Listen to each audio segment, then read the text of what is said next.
This is Macro Analytics, delivering frank conversations on global macroeconomics and market analysis, outside the mainstream, featuring discussions and debates between Gordon T. Long, publisher and editor of GordonTLong.com, and his guests.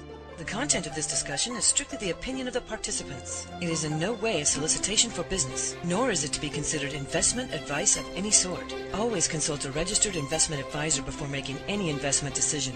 These discussions are extremely hard-hitting and terribly frank, and parental discretion is advised. Now, on to the show.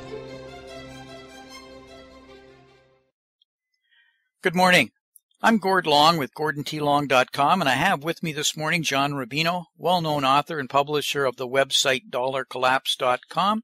Good morning, John. Welcome back.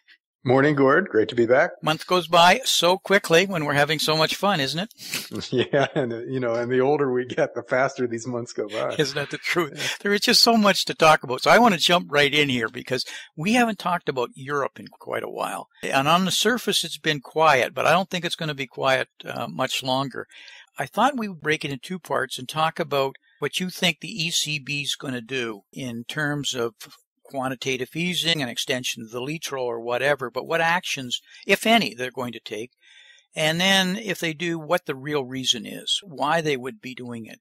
Now, you actually brought a slide on that, John. The background of the European story begins with the European Central Bank, which has actually conducted fairly tight monetary policy in the last couple of years. As you can see from the chart here, the European Central Bank's balance sheet, which is what it accumulates by buying bonds with newly created euros, has actually gone down in the last few years. And compare that to the U.S. and the Bank of Japan, where they've been just flooding the world with their currencies and buying a lot of debt with it, which means that their policy has been very easy. And while the Eurozone monetary policy has been fairly tight. And this has kind of predictably resulted in falling inflation in the Eurozone, whereas in the U.S. and Japan, it's been a little bit higher. Not high, but higher than in the Eurozone. And that means that it's harder for European countries to or companies to function in a low inflation environment compared to their U.S. and Japanese counterparts. And so the recovery in the Eurozone has been extremely slow. They've had, 6 quarters of recession now. So they are kind of recovering lately, but it's a really slow, grinding recovery. And it would take years at this rate to get unemployment down to a level that prevents civil unrest. And so they're really starting as a society to stress out over this. And at the same time, the euro has been going up, which makes it harder and harder for European countries to export to the rest of the world because they price their stuff in euros. So if Italy is going to sell a car to the U.S., it's priced in euros, which means it gets more and more expensive each year as the euro gets more and more valuable. And so the euro is now reaching a point where even leaving aside all the other structural problems in the eurozone, just an expensive currency is enough to choke off the recovery. See, John, on currency,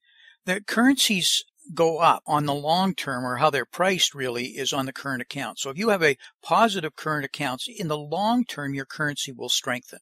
If you've got a negative one, it'll weaken. What people don't understand is the EU has had a very positive current account balance compared to the others. And for example, ourselves, that's terribly negative. Japan's has just went negative. So it's had a strong current account, positive current account. And on the short term, it's based on in the interest differential. And here you have, and that's based on inflation, and you have a falling inflation. So Draghi is just pulling his hair out here because he's got it going against the wind where the currency just keeps getting stronger on him, or has been getting stronger. But it hurts the economy at some point.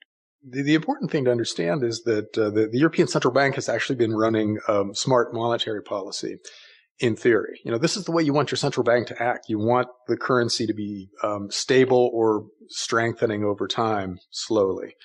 And you want inflation to be low or slightly negative. In other words, deflation. A healthy society is deflationary because factories and workers get more productive year after year. which means they can produce more for the same amount of inputs.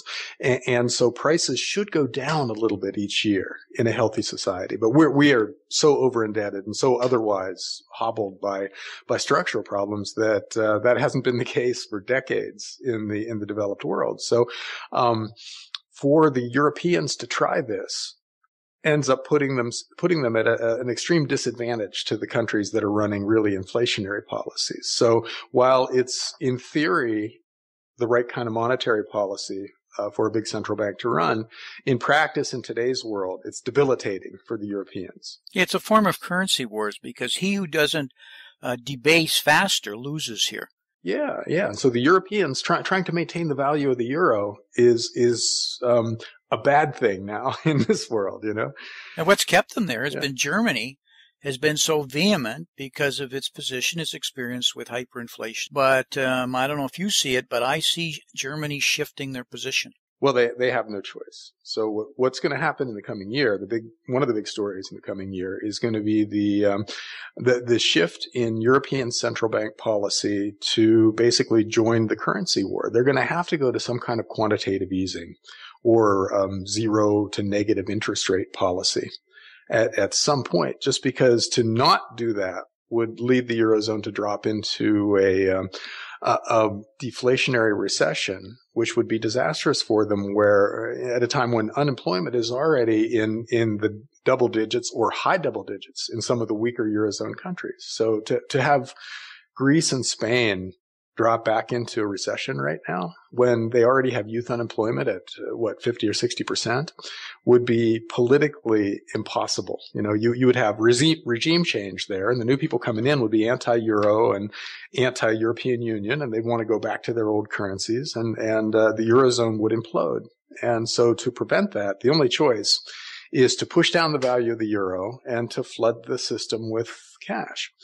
And as that becomes more and more apparent, the global financial markets, more and more big players out there are willing to buy Eurozone bonds, and especially the peripheral country bonds like Spain and Italy. You know, Italy has just seen record low interest rates for its long-term bonds, and Spain can now borrow money in the 10-year bond market for a rate that's as low as the U.S. can borrow.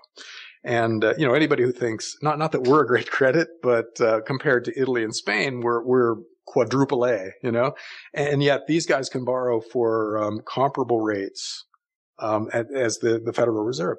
And so what that means is that everybody's assuming that the European Central Bank is going to start buying up Spanish and Italian and Greek bonds as part of its quantitative easing program, and that the buying pressure is going to take the financial pressure off of these countries. They'll be able to borrow cheaply for a long time, and they'll be able to maybe refinance their high cost debt for lower cost debt, and suddenly they'll become, for at least a while, pretty decent credits. But it'll be artificial. It'll just be made up fiat currency being pumped into their systems.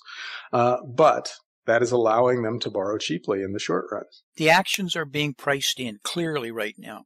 Mm-hmm. But one thing about the ECB they're good at has been talk.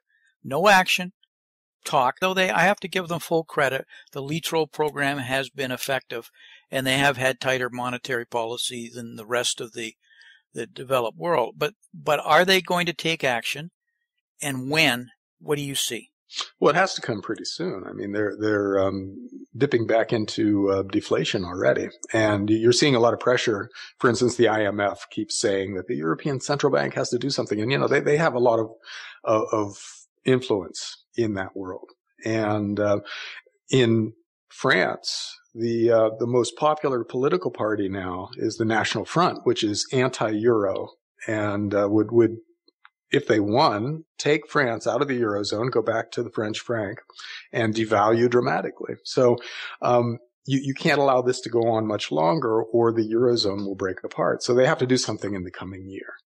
And they've been talking about focusing on the asset-backed bond market, where the European Central Bank would begin to buy back or buy up bonds that are created by pooling a bunch of mortgages or car loans or credit card debt into bonds and then selling those bonds to institutional investors. And the idea behind this is that the central bank, by buying these bonds from institutional investors and from the banks that originate them, would pump new currency into those institutions, which would then use the money to make more loans.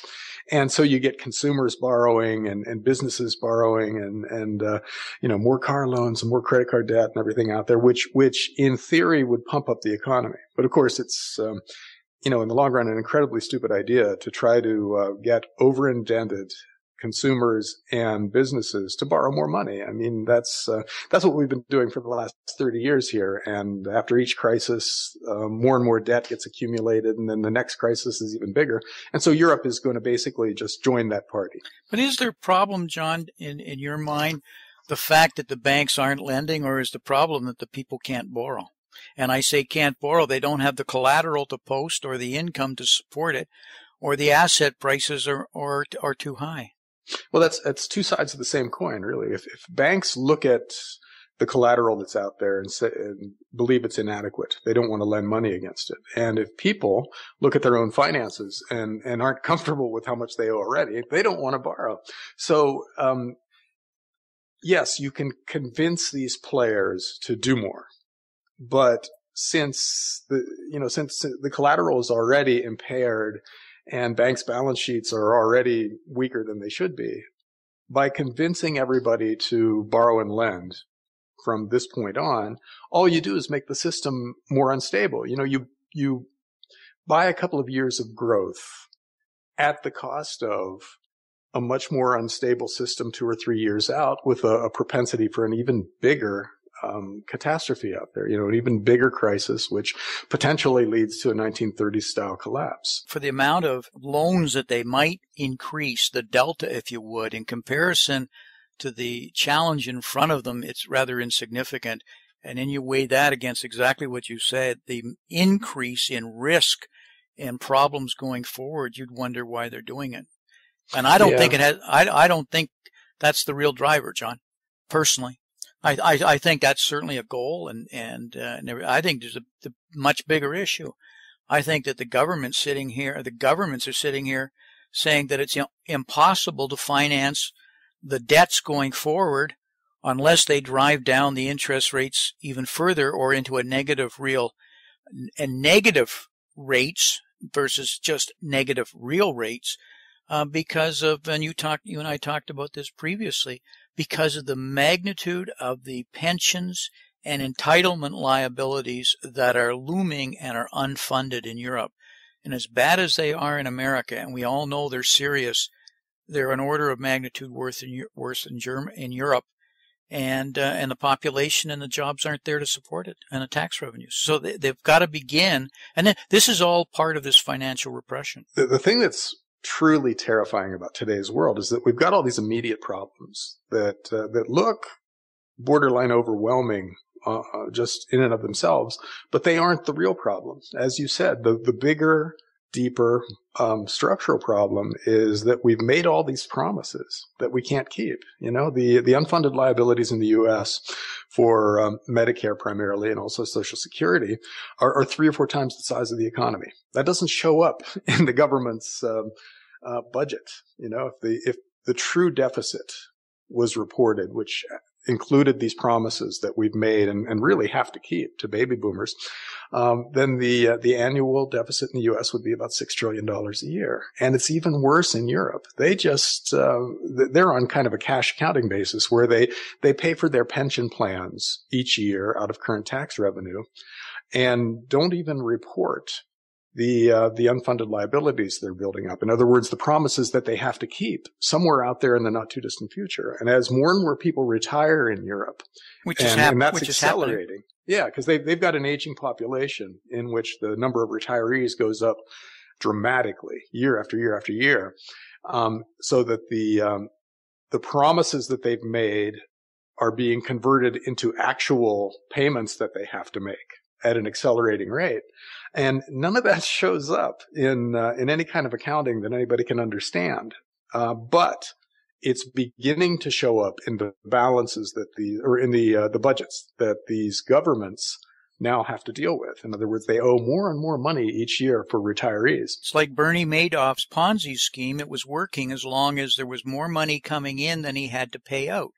And during the financial crisis, suddenly he had more redemptions and the gig was up because the money wasn't there. The whole definition. So what's happening, John, in my mind, and I'll use the United States because it's so hard to see the numbers in Europe, by the way. They're almost impossible to find. And as bad as they are in the States, at least we can see the numbers. And we have 10,000 baby boomers retiring per day. And we have 75 million baby boomers are about to retire. Same issue in Europe. We have, and you mentioned funding, we have the unfunded amount, and that is the liabilities associated with Social Security, etc. It's $84 trillion. Now, in Europe, their pension plans are significantly larger. Their welfare-based medical system is much larger, including in education. And we all know there are levels of unemployment right now. So they're looking down a gun barrel here that is truly, in my mind, truly gigantic. And I think that the problem that's got them running really scared is, yes, they have to do this to increase growth. Yes, they've got to get the euro down in the short term. But the first and primary job of a central bank is to fund the government. And everything else is nice. And they've got to figure out how they're going to fund these kind of obligations going forward. And how do they do that? Because they're caught with different restrictions than we have with our Federal Reserve. That is the ability. They can't issue bonds or haven't up until now for the EU. The Germans' restriction on what they can take as collateral, et cetera. So that much bigger problems in a multiple faceted way. Do you agree with what I'm saying? Oh yeah. But one way they solve the lack of a coherent Eurozone bond market is by implicitly guaranteeing the bonds of all the Eurozone members. You know, if they're going to start buying up a bunch of Spanish and Italian and Portuguese and Greek bonds, in effect, they're creating a coherent Eurobond market by being willing to buy these things, by giving them a willing buyer of last resort. Kind of what we did with Fannie Mae and Freddie Mac and the agencies in the 90s, right? Absolutely. They became government bonds. Yeah. And we both know what happened to that, called conservatorship, right? So we eventually ended up on the hook for the whole thing. That's the big risk. If you tell Italy, okay, you can go ahead and borrow as much money you want at 3%, then what are the Italians going to do? They're going to borrow a ton of money, just like Fannie and Freddie did by creating huge amounts of asset-backed bonds. You know, they basically almost destroyed the whole global economy because of their government guarantee, you know, and we'll see the Spanish and the Italians and the Greeks do the same thing. That's the risk of basically taking away any sense that your interest rate should be connected to your creditworthiness within the Eurozone. And so what they're trying to do is convert all of the Eurozone's sovereign debt into German bonds, in effect. So we're basically lending money to Germany when we lend money to the Eurozone, because Germany, via the European Central Bank, stands behind all of this debt. And obviously, that's crazy, you know, and obviously it's going to lead to all the bad behavior that you would normally expect by just, taking away the need to prioritize from people who don't normally prioritize very well in the first place. Sean, one of the things that I've noticed lately is who's buying U.S. treasuries. And as you well know, Russia's stopped buying, and matter of fact, have been selling. China's more or less stopped. Japan has been there, but not to the degree that it was before. But lately, the big buyer has been Brussels, has been Belgium. And to me, that's really the ECB. And that's personal speculation because it's such a huge amount, and everybody's wondering what is going on here. And when I look at the problem we're talking about that the ECB faces in driving down the euro, the most expedient way is to buy bonds, but to buy U.S. Treasury bonds, to engage in that in a big way. And I have seen papers out by leading academics, both here in the United States and in Europe, as a possible possibility, and actually governments, the people in the ECB talking about that. Do you think that's a possibility? Oh, that's absolutely a backdoor version of quantitative easing. Because look at what they're doing here. They're creating euros out of thin air. They're using those euros to buy U.S. government bonds. And the effect of that is to increase the supply of euros in the world, which pushes down, other things being equal, the value of the euro, which is what they want, and pushes up, other things being equal, the value of the dollar. So to the extent that they're doing that, they're clearly trying to manipulate exchange rates. And to the extent that they've been doing it already and it hasn't pushed down the value of the euro, that's probably kind of scary for them, because that means they have to do even more. So they either have to buy even more of what the U.S. government is issuing, or they have to go on to something else and try a new version of quantitative easing. Like we said, look at asset-backed bonds or something like that. I see it happening actually in a bit of a sequence here. I agree with asset-backed securities. They need to drive the small business loans and they'll kind of phase into it. But I think that behind some kind of crisis, some kind of event, quickly will follow with a very certainly some swaps, but then a massive buying of U.S. treasuries. And I say that because of what I was talking about earlier, the weight and magnitude of their problem here.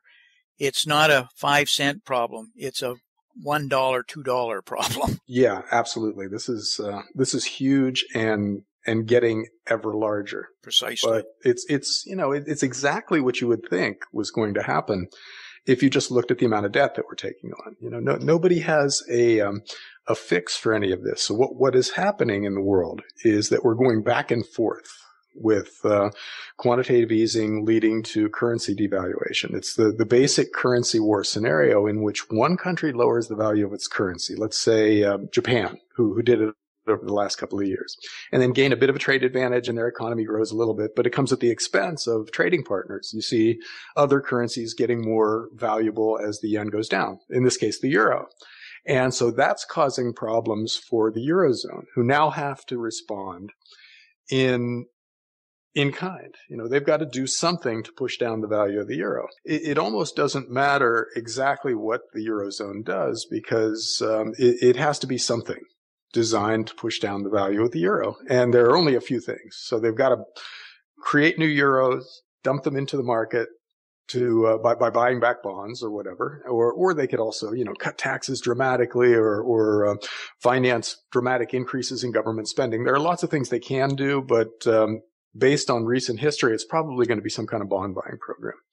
And it will probably work at the expense of the U.S. and Japan and China, who will have to respond in kind. So we're going to go round and round in this way until and I agree with Jim Rickards here. It makes a lot of sense that the entire world at some point is going to figure out that the only way to get inflation across the board instead of in a back and forth kind of currency war is to have everybody devalue against gold all at once. And we reprice gold to the equivalent of $10,000 an ounce. And we, in effect, decimate the savings of a whole generation, but we create a strong currency at this dramatically changed price level. And in that way, give us a chance to go forward with a strong currency and reasonably intact balances for most governments. That's the epitome of financial repression. Absolutely. You've just completely destroyed savers. And by the way, it is $10,000 an ounce. I did some calculations, and that's about what it would take. John, we're up against our hard line. We're just beginning to touch the surface here. What closing comments would you leave with the listeners here on expectations? In the year ahead, Europe is probably going to be one of the big stories. Japan and China could also be a big story, of course, but it looks like the Eurozone and the European Central Bank are the people who have to make an immediate decision here. So look for Europe to announce something pretty important in the near future, and look for it to have an effect that's similar to what happened in Japan and previously the U.S. when they announced their big QE programs. So, no, there's no solution here. There's only a continuation of bad policy emanating from clueless governments. But because we've seen this play a few times already, it's reasonably predictable. So expect them to continue to organize and rearrange the deck tiers on the Titanic. Yes. Yeah. Because they're not coming out with true fixes that really are meaningful. And any of those fixes are so dramatic that the Democratic elected just wouldn't take it. Yeah, we probably need a huge crisis to get to the point where everybody's willing to devalue against gold and go back to a gold standard. Out of desperation to get the system back and working and grocery stores open and ATMs working again, people will accept that. Yeah. So like it's going to require a major crisis. So it's not going to be this smooth process where one day everybody wakes up and says, okay, we'll just change the monetary system and give ourselves a sound currency again. It's going to be, oh my God, we have that possibility or complete global financial collapse. I guess we'll choose a sound currency.